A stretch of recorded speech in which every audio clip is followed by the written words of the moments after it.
समाज कल्याण विभागाअंतर्गत ठाणे जिल्ह्यातील 26 दिव्यांग शाळांमध्ये जागतिक दिव्यांग दिनानिमित्त 3 डिसेंबर 2024 ते 10 डिसेंबर 2024 पर्यंत दिव्यांग दिन सप्ताह राबवण्यात येत आहे।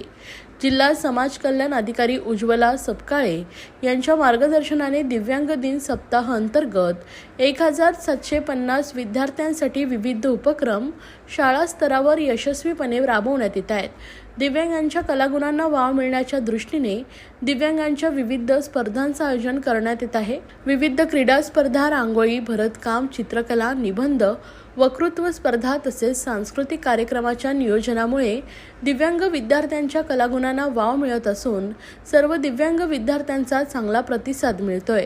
रोजगार व स्वयंरोजगार उपलब्ध होण्याच्या दृष्टीने दिव्यांग व्यक्तींनी तयार केलेल्या विविध वस्तूंचं प्रदर्शन व विक्री इत्यादी कार्यक्रम जिल्ह्यातील अनेक ठिकाणी राबवण्यात येत आहेत।